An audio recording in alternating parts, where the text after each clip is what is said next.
بسم الله والصلاة والسلام على نبينا محمد وعلى آله وصحبه أجمعين. طيب.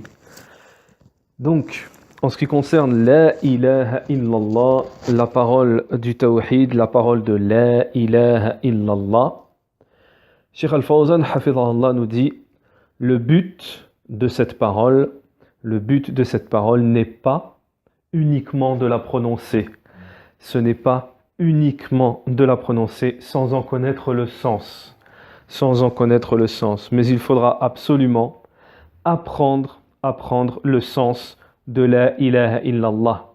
Mais si cette parole est dite, c'est-à-dire que si tu dis cette parole sans en connaître le sens, alors tu n'auras pas la croyance qui est indiquée dans cette parole. Ça sera juste une prononciation, mais qui sera dépourvue de la croyance que cette parole contient. فَكَيْفَ تَعْتَقِدَ شَيْئًا تَجْهَلُهُ. Et le cheikh nous dit comment tu peux croire en quelque chose, c'est-à-dire avoir la conviction de quelque chose que tu ignores. فَلَا بُدَّ أَن تَعْرِفَ مَعْنَاهَا. Donc il te faudra absolument connaître son sens, il faudra absolument connaître le sens de la ilaha illallah, jusqu'à ce que tu en aies la conviction, jusqu'à ce que la personne en ait la conviction, c'est-à-dire la conviction, la croyance du cœur de ce qu'elle prononce. Donc il ne suffit pas de prononcer cette parole de la ilaha illallah, mais l'accompagnement, elle doit être accompagnée de la croyance qui va avec. فَلَازِمْ أَن تَتَعَلَّمْ مَعْنَى لَا إِلَهَ إِلَّا اللَّهِ. Donc il faut absolument, il faut que l'on apprenne le sens de la ilaha illallah. Mais le fait juste de la prononcer sans en comprendre le sens, cela est inutile. Le fait de la prononcer, mais on ne connaît pas le sens, ça c'est inutile. Ensuite, le cheikh nous dit également, il n'est pas suffisant d'avoir la croyance du cœur et la prononciation de cette parole de la ilaha illallah. Deux choses, la croyance du cœur et la prononciation avec la langue, de ces deux choses-là ne sont pas suffisantes. Il manque une troisième chose. La troisième chose que nous dit le cheikh, la budda min al-amal bi muqtadaha. Il faut absolument œuvrer de ce qu'elle implique, cette parole. C'est-à-dire, première chose, prononcer, avoir la croyance du cœur et ensuite la mettre en pratique.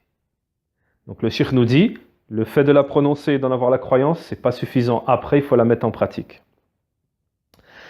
وَذَلِكَ بِإِخْلَاصِ الْعِبَادَةِ لِلَّهِ. Et cela, par un culte exclusif dans l'adoration, c'est-à-dire la sincérité dans l'adoration envers Allah subhanahu wa ta'ala, et le délaissement de l'adoration à tout autre qu'Allah. C'est ça la ilaha illallah. C'est quoi? C'est la sincérité dans l'adoration d'Allah subhanahu wa ta'ala et le délaissement de l'adoration à tout autre qu'Allah. Jalla wa ala. Fala ilaha illallah kalimat natq wa ilm wa amal. Donc, le cheikh nous dit, la ilaha illallah, c'est la parole prononcée, c'est la parole que l'on doit connaître, que l'on prononce, que l'on doit connaître, et c'est la parole que l'on doit mettre en pratique. طيب, laïsat kalimat lafz faqat. Ce n'est pas une parole que l'on prononce uniquement. Alors, ensuite le cheikh nous dit, tandis que les murji'a. Donc les murji'a, ce sont une secte. C'est une secte. Le cheikh Al-Fawzan nous dit, les murji'a, ils disent, yaqulun. Il nous suffit de la prononcer. C'est suffisant de prononcer la ilaha illallah. Donc là, on va faire allusion à une croyance erronée. En ce qui concerne la ilaha illallah. Donc Cheikh Al-Fawzan, il nous dit que les murji'a disent que le fait seulement de prononcer la ilaha illallah, chez eux, ils disent, ça suffit. On a juste à la prononcer et on n'a pas besoin d'avoir la croyance du sens de la ilaha illallah.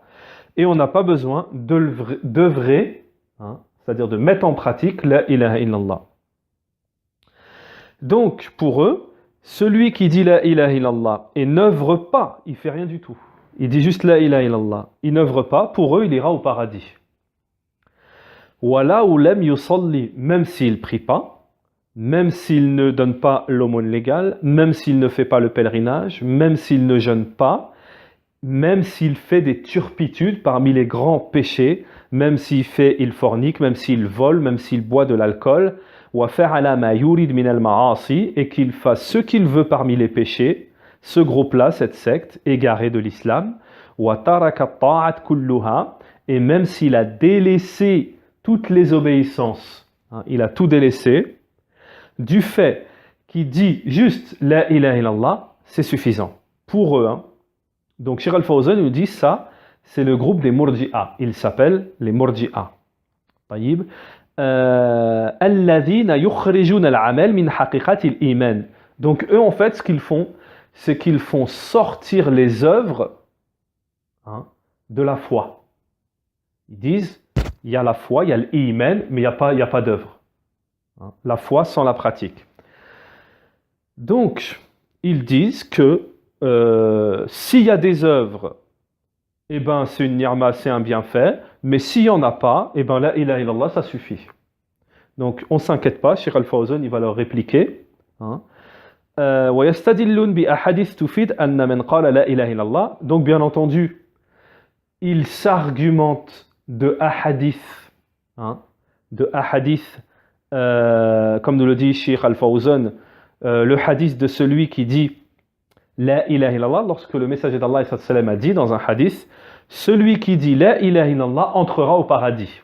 Donc eux, ils s'argumentent de ça. Mais, Cheikh Al-Fawzan nous dit, le messager d'Allah ne s'est pas arrêté à ce hadith. Il ne s'est pas contenté de dire que ça. Celui qui dit La ilaha illallah, il rentre au paradis. Donc c'est pour ça qu'à la suite, Cheikh Al-Fawzan, il va nous expliquer que dans la religion, on ne prend pas une chose et on délaisse une autre. On doit tout prendre pour avoir, pour bien comprendre, pour bien tout assimiler et avoir la réalité de la chose comme elle est. Donc le Cheikh nous dit, ils se sont arrêtés à ce hadith du messager d'Allah, alors qu'il y a d'autres hadiths qui viennent compléter, qui viennent donner compléter le sens. Voilà. Wala budda an tajma' bayna kalam ar-rasoul. Donc il faut absolument, le Cheikh nous dit, réunir entre les paroles du prophète, c'est-à-dire les explications qu'elles ont entre l'une et l'autre. Taïb. Comme il nous a dit plus haut le Cheikh, c'est pas on prend un hadith sur la ilaha illallah et on délaisse les autres et on se fait une explication tout seul. Eux, c'est ce qu'ils ont fait.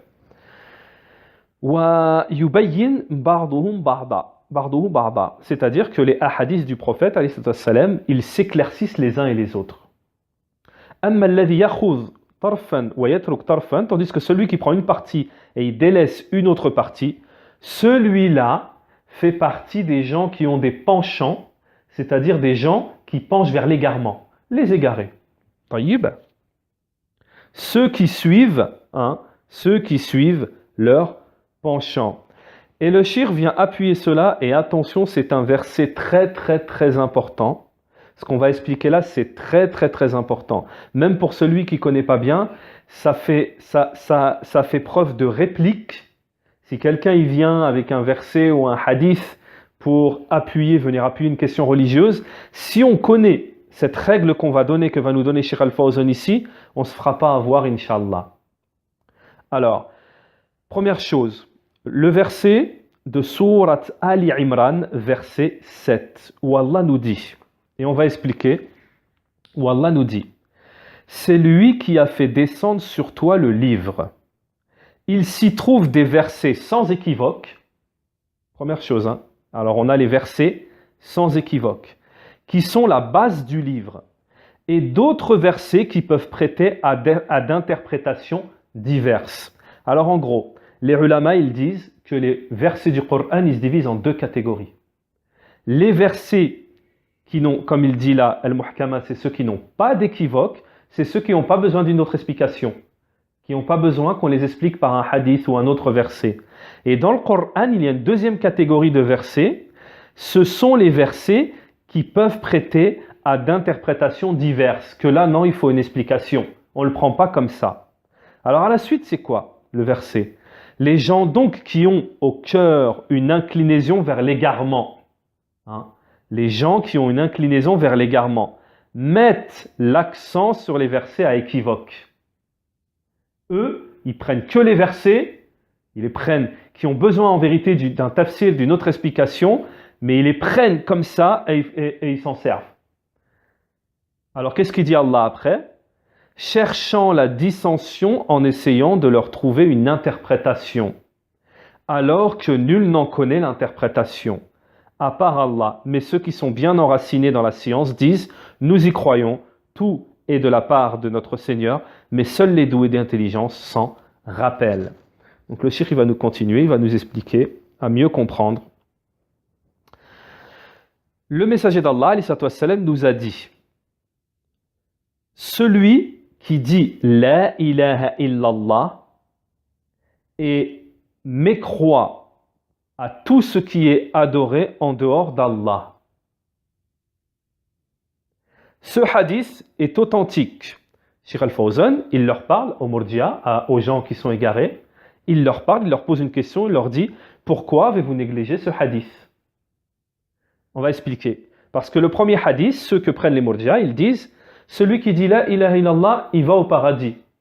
Mais dans un autre hadith, vous avez négligé un autre hadith qui dit celui qui dit La ilaha illallah et qui a mécru à tout ce qui est adoré en dehors d'Allah. Ça veut dire il va expliquer Mouhim le Cheikh. Ce hadith est authentique. Pourquoi vous l'avez négligé? Dans un autre hadith, le messager d'Allah nous dit Allah a interdit, Allah a interdit l'enfer à celui qui dit La ilaha illallah tout en recherchant le visage d'Allah subhanahu wa ta'ala. Amma alladhi yaqul la ilaha illallah. Alors là, la nuance elle est là dans le hadith. Tandis que celui qui dit la ilaha illallah mais qui ne mécroit pas à tout ce qui est adoré en dehors d'Allah, qui invoque les vertueux, cela, le fait de dire la ilaha illallah, lui sera inutile. Lui sera inutile. Parce que la parole du prophète, alayhi salatu wassalam, explique, la parole du prophète, alayhi salatu wassalam, explique une parole et une autre parole. C'est-à-dire qu'entre elles, elles se complémentent. Tu ne dois pas prendre une partie de la parole du prophète et délaisser une autre partie de la parole du prophète, alayhi salatu wassalam. Allah Ta'ala nous dit dans le Coran, Allah Ta'ala nous dit, il est celui, justement, c'est dans le verset, toujours, de Ali Imran, verset 7, il est celui qui a fait descendre, il s'y trouve des versets, c'est lui qui a fait descendre sur toi le livre, il s'y trouve des versets sans équivoque, qui sont la base du livre et d'autres versets qui peuvent prêter à interprétation. Naam. Donc Cheikh Al-Fawzan, à la suite de ce verset, il nous dit, eux, ils prennent ce qui les intéresse parmi les versets, les hadiths, pour venir conforter, pour venir renforcer leurs fausses croyances, et ils délaissent ce qui ne va pas dans leur intérêt. Donc la religion, c'est pas ça. La religion prend tout. Donc, même si ça peut sembler un petit peu technique, Cheikh Al-Fawzan, il cible, c'est pas pour rien qu'il a dit ça et qu'il a donné cet exemple-là. Parce que avec cet exemple, comme disent les ulama, c'est en éclaircissant, c'est une règle chez les savants, c'est en éclaircissant le contraire d'une chose que cette chose nous devient claire, s'éclaircit à nous. C'est-à-dire que au début, Cheikh Al-Fawzan nous explique la ilaha illallah, il nous explique le sens de la ilaha illallah. Après, il vient nous donner un exemple de gens qui ont dévié du sens de la ilaha illallah. Ça nous aide aussi à comprendre. Ça nous aide à comprendre et à faire attention. Donc Cheikh Al-Fawzan, il nous dit, ils disent, les Murji'a toujours, ils disent, nous argumentons du Coran. Nous nous argumentons du Coran. Cheikh Al-Fawzan, il leur répond, vous ne vous argumentez pas du Coran. Parce que si le Coran, d'un certain côté, il a dit ça, d'un autre côté, il a aussi dit ça. طيب. فَلِمَاذَا تَأْخُذُونَ بَعْضًا وَتَتْرُكُونَ بَعْضًا. Et pourquoi vous prenez une partie et vous délaissez une autre partie? Donc, le cheikh nous dit, par rapport aux deux catégories des versets du Coran que nous avons cités, les versets qui prêtent à équivoque et les versets, plutôt les versets sans équivoque et les versets qui peuvent prêter à interprétation, hein, les uns s'expliquent les autres. Les uns vont avec les autres. On ne délaisse pas l'un et on prend l'autre, ou on prend l'autre et on délaisse une partie. Ça, c'est une sifette, c'est une caractéristique des gens qui sont égarés.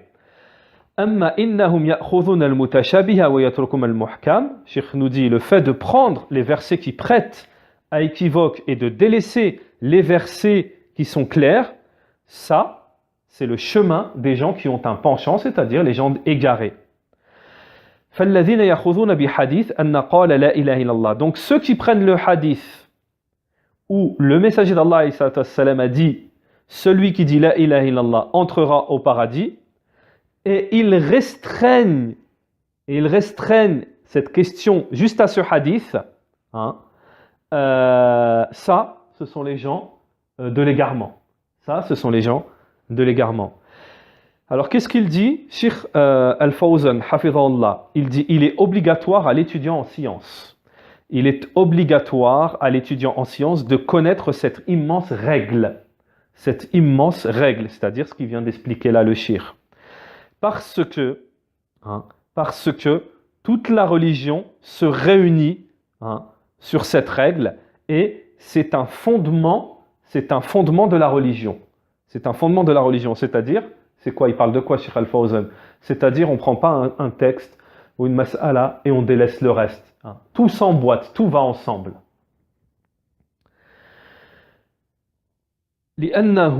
لأنهم وأساس الملة ليس المقصود أنك تأخذ آيات وحديثا وتترك غيره. Donc le but ce n'est pas de prendre un verset ou un hadith et de délaisser tout le reste. Mais le but c'est de prendre tout le Coran et toute la Sunna. Le but c'est de prendre tout le Coran et de prendre toute la Sunna. وكذلك كلام أهل العلم. Et également la parole des gens de science. Le savant, lorsqu'il dit une parole, on ne doit pas s'arrêter à une de ces paroles, jusqu'à ce qu'on ait tout le complément, toutes ces paroles au complet. Et on doit suivre ces paroles et c'est tout ce qu'il a écrit, tout ce qui, ses livres, ses épîtres, etc. Parce qu'ils se rejoignent les uns les autres. Parce qu'ils se rejoignent les uns les autres. Parce qu'ils sont basés sur le livre d'Allah et la sunna du prophète alayhi salatu wassalam.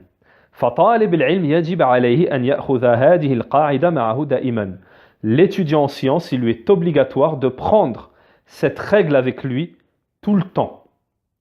Et qu'il soit mis en garde, qu'il fasse très attention aux gens de l'innovation, aux gens qui ont des penchants à prendre ce qui les arrange, à délaisser, comme on a expliqué précédemment, ceux qui prennent selon leurs intérêts. Ceux qui prennent de la religion selon leurs intérêts et qui délaissent ce qui n'a aucun intérêt pour eux du livre et de la sunna.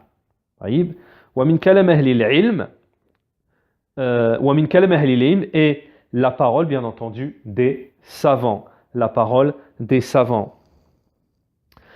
Donc ceux-là, qu'est-ce qu'ils font? Ils délaissent, ils se détournent des textes ou alors ils prennent une partie et délaissent le reste. Ils prennent ces gens-là, le groupe Al-Murji'a, ceux qui sont égarés, et d'ailleurs la majorité des gens qui sont égarés, ils prennent ceux qui prêtent les versets qui prêtent à équivoque, et ils délaissent les paroles qui sont claires. Ils délaissent les paroles qui sont claires. Alors, le cheikh nous dit كثير من الذين يدعون العلم. Beaucoup, parmi ceux qui prétendent à la science, qui prétendent connaître, sont négligents et laxistes dans cette chose-là. Ou bien parce qu'ils sont égarés, ou bien parce qu'ils sont ignorants. Il est obligatoire de connaître ces choses-là. Il est obligatoire de connaître ces choses-là. وأن تكون أصولاً قواعد عند طالب العلم. Et que ce soit des bases et les règles chez les étudiants. Qu'il y ait des bases et des règles, ces bases-là précisément, chez les étudiants. Donc ensuite, le cheikh passe à un autre sujet qui est toujours en rapport avec La ilaha illallah, La ilaha illallah, al-munafiqun, les hypocrites. Les hypocrites disent, La ilaha illallah. Mais pour cela, comme le dit Allah dans le Coran, ils seront au plus bas, au degré le plus bas, fidarki asfali minan nar, au degré le plus bas de l'enfer. Comme le dit Allah subhanahu wa ta'ala, Surat An-Nisa, verset 145. Les hypocrites seront au plus bas de l'enfer. Hum alladhina yadhharuna al-islam wa yabtanuna al-kufr. Donc, qui sont les hypocrites? Les hypocrites, ce sont ceux qui montrent l'islam, qui ont une apparence de l'islam et qui cachent à l'intérieur la mécréance. D'ailleurs, c'est une des définitions que les savants ont données en ce qui concerne l'hypocrisie. C'est le fait de montrer l'islam et de cacher à l'intérieur, on a la mécréance. Parce que le messager d'Allah, lorsqu'il a émigré à Médine et qu'autour de lui il y avait les muhajirun wal ansar, les muhajirun ce sont ceux qui sont partis, c'est le prophète et ses compagnons qui sont partis à Médine, on les appelle les émigrés, les muhajirun. Et ensuite on a l'Ansar, c'était les gens de Médine qui ont reçu les muhajirun. Ça c'est pour ceux qui ne le savent pas. Donc au moment où le messager d'Allah est parti, a fait l'émigration à Médine et qu'il était auprès des muhajirun et wal ansar et que l'islam s'est renforcé et que l'islam se renforça et que la religion fut secourue, elle prit des forces au moment juste après la bataille de Badr. La bataille de Badr. Donc, à partir de ce moment-là, il y a eu la propagation de l'information que l'islam, elle commençait à monter et qu'elle a pris, entre parenthèses, du grade. Parce que le prophète, alayhi salam, il avait pris le dessus sur les Quraysh qui, eux, étaient connus, pour avoir de la carrure parmi les Arabes. Donc, donc à partir du moment où l'islam fut secouru par la cause de après Badr, et que les têtes des associateurs des Quraysh ont été vaincus et combattus et parmi certains tués, à ce moment-là, les hypocrites dirent, nous sommes à Médine, entre les muhajirin et wal ansar. Et avec eux, il y a le messager d'Allah, c'est-à-dire nous, on se trouve au milieu. On est des hypocrites, on se retrouve au milieu. Que faisons-nous? Lija'u ila hilyat wa hiya annahum yudharun l'islam min ajli an yu'ishu ma'al muslimin. Donc qu'est-ce qu'ils ont trouvé à faire? Qu'est-ce qu'ils faisaient? Comme ils étaient au milieu des musulmans, ils ont montré qu'ils étaient musulmans. En gros, ils ont fait semblant qu'ils étaient musulmans pour vivre parmi les musulmans. Donc, et pour que leur sang et leur bien soient sacrés. Ar-Rasul wa-Rasul alayhi salam laysa lahu illa al-Zahir. La yadri an qulub illa Allah, an al-qulub illa Allah jalla wa ala. Donc, le Cheikh Al-Fawzan, hafidhahullah, il nous dit, le messager d'Allah, alayhi salam, il se base sur l'apparence. Parce que les cœurs, il n'y a qu'Allah subhanahu wa ta'ala qui lit, qui sait ce qui se passe dans les cœurs. Il n'y a qu'Allah subhanahu wa ta'ala. Faman adhara al-islam, celui qui nous montre l'islam, nous l'acceptons. Nous l'acceptons jusqu'à ce que cela soit contredit. Jusqu'à ce que par ses actions ou autres, ils viennent contredire la ilaha illallah. Mais sinon, celui qui dit la ilaha illallah, il nous montre l'islam, on accepte. Car ce ce qui se passe dans les cœurs, ce n'est pas entre nos mains, cela est entre les mains d'Allah subhanahu wa ta'ala. Wa qalu, donc les hypocrites, ils ont dit La ilaha illallah wa shahadu lirrasuli birrisala zahiran. Et en apparence, ils ont témoigné du message du prophète, comme quoi c'est le messager d'Allah, alayhi salatu wassalam. Et dans un verset, Surat al-Munafiqun, le verset 1 et 2, la sourate des hypocrites, dans la parole d'Allah subhanahu wa ta'ala, lorsque les hypocrites viennent à toi, ils disent, nous témoignons que tu es le messager d'Allah subhanahu wa ta'ala. Allah sait que tu es son messager. Allah témoigne que les hypocrites sont des menteurs. Que les hypocrites sont des menteurs. Donc les hypocrites sont rentrés dans l'islam lorsqu'ils ont vu la puissance de l'islam, la force de l'islam. Ils sont rentrés dans l'islam en apparence, mais à l'intérieur ils sont restés sur la mécréance. Le cheikh nous dit wa'iyadun billah, qu'Allah nous en protège.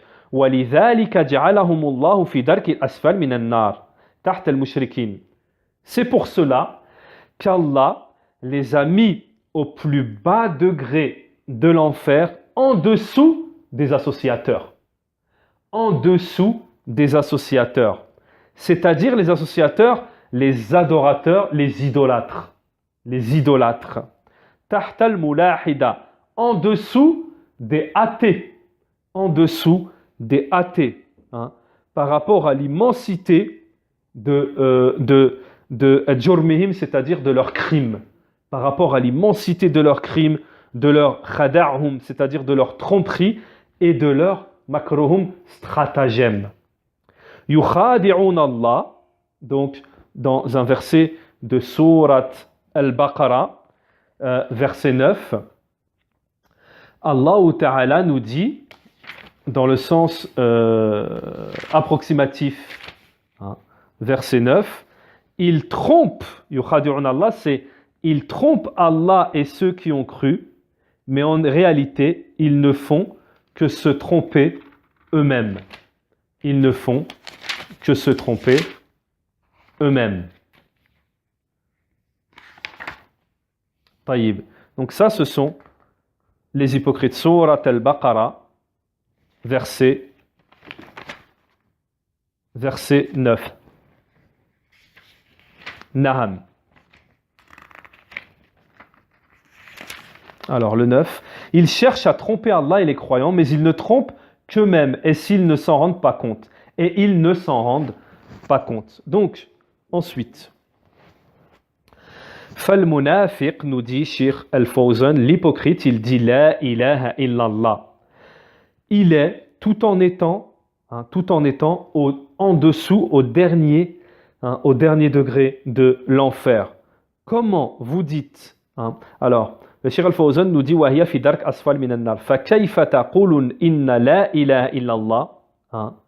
Alors, regardez la réplique de Cheikh Al-Fawzan. Comment pouvez-vous dire qu'il suffit, que le fait juste que vous disiez La ilaha illallah, ça suffit.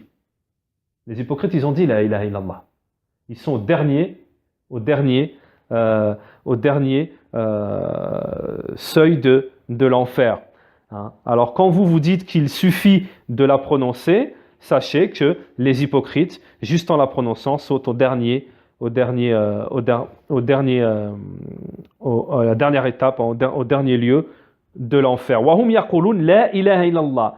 Donc alors qu'ils disent la ilaha illallah, cela nous indique que le fait juste de prononcer cette parole n'est pas suffisant sans en avoir la croyance du cœur et œuvrer par les membres. Sans en avoir la croyance du cœur et œuvrer par les membres. Donc malgré ce qu'on pourrait croire, ce qu'il a expliqué là, Cheikh Al-Fawzan, c'est d'une importance capitale et je vais résumer. Inch'Allah. Cheikh Al-Fawzan, il est en train de nous expliquer que la parole de La ilaha illallah, c'est le fait de la prononcer, c'est le fait d'en avoir la prononcée avec la langue, c'est le fait d'en avoir la croyance du cœur, et c'est le fait d'œuvrer avec ses membres. C'est trois choses. C'est ça, la ilaha illallah. Donc, il nous a donné l'exemple de gens qui n'ont pas ces trois choses. Et il nous a donné leur statut. Il nous a donné leur statut, c'est-à-dire à quel niveau ça les a menés. Hein. Que le fait juste de la prononcer et de balayer la croyance et de balayer les œuvres, hein, tantôt on peut être égaré comme les murji'a.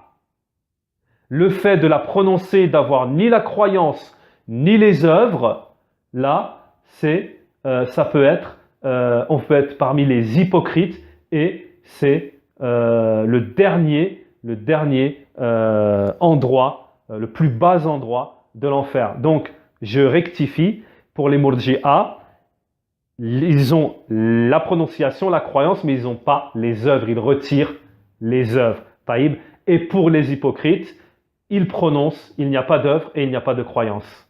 Taïb. Donc, le shirk, voilà ce qu'il nous a expliqué. C'est très très important. Et ça nous aide à bien assimiler, vraiment, à situer, à cibler qu'est-ce que c'est la ilaha illallah. Vraiment, qu'est-ce que c'est?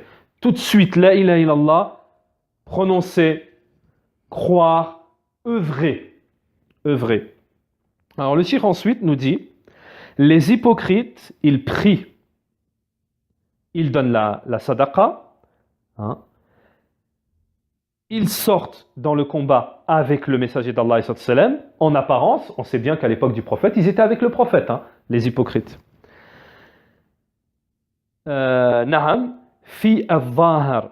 Tout cela en apparence. Mais les hypocrites, hein, il n'y a rien dans leur cœur. Il n'y a pas de croyance de la ilaha illallah dans le cœur. Ils disent la ilaha illallah, cela leur est inutile. Donc, ce qui est voulu, Cheikh Al-Fawzan nous dit, donc ce qui est voulu par la ilaha illallah, c'est le fait de le dire avec la langue, avec la croyance du cœur et œuvrer de ce qu'implique cette parole.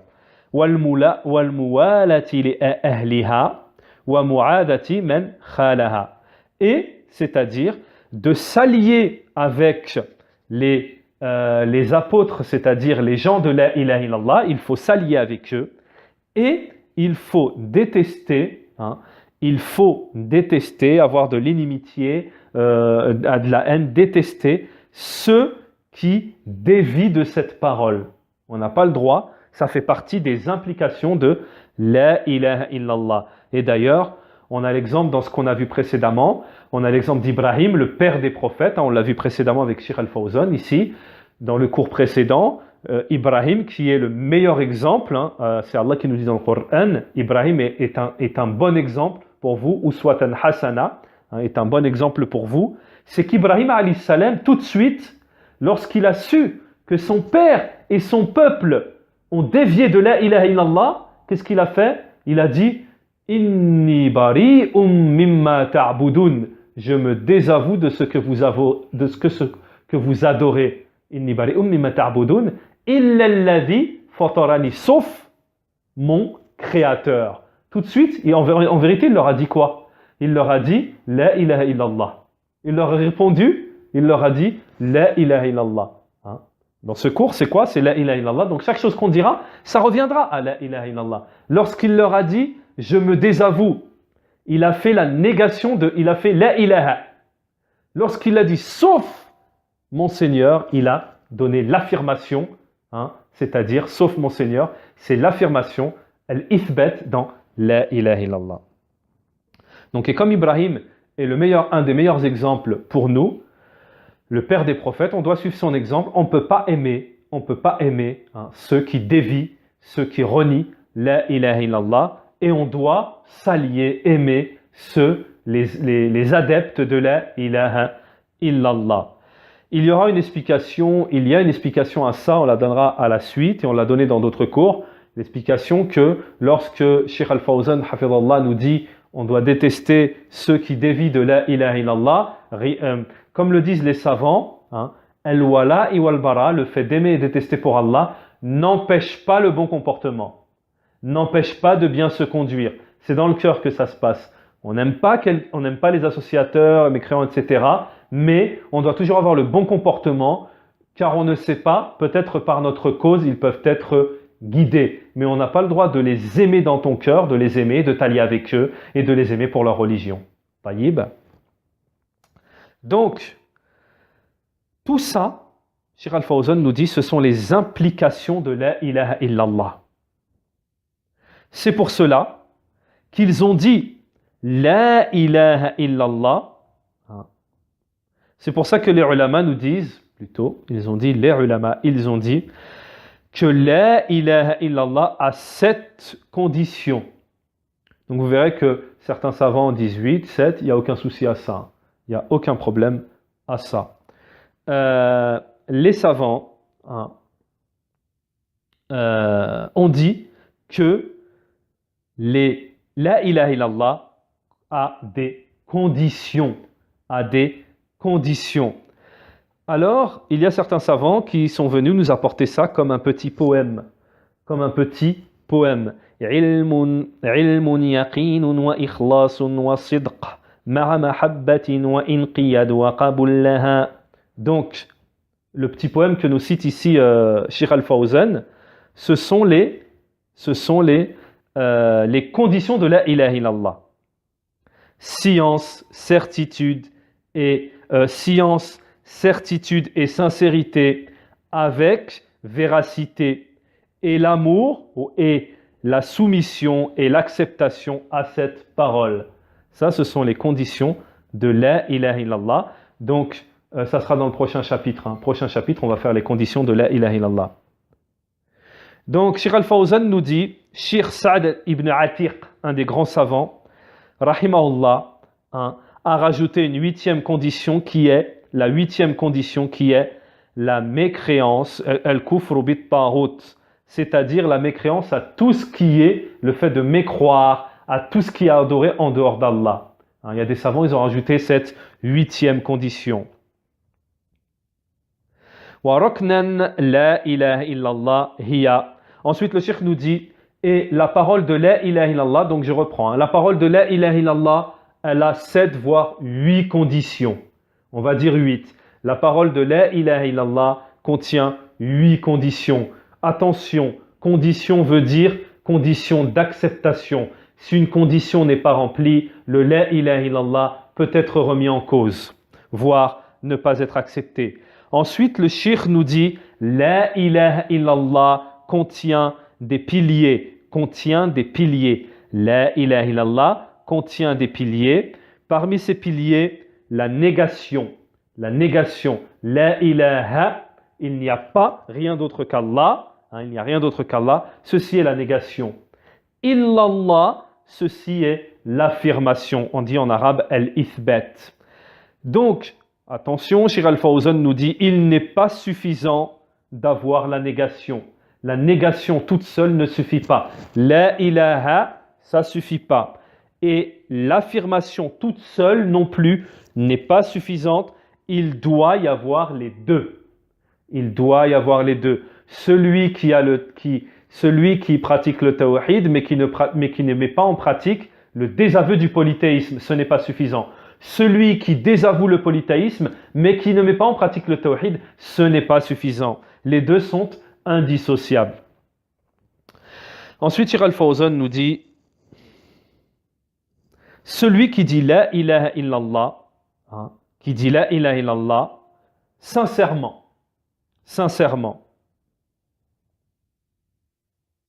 Mais c'est-à-dire, dans le hadith, le messager d'Allah n'a pas dit celui qui dit la ilaha illallah. Dans le hadith, le messager d'Allah a dirigé le la ilaha illallah, a complété le la ilaha illallah par le mot sincérité. Donc c'est dans un hadith.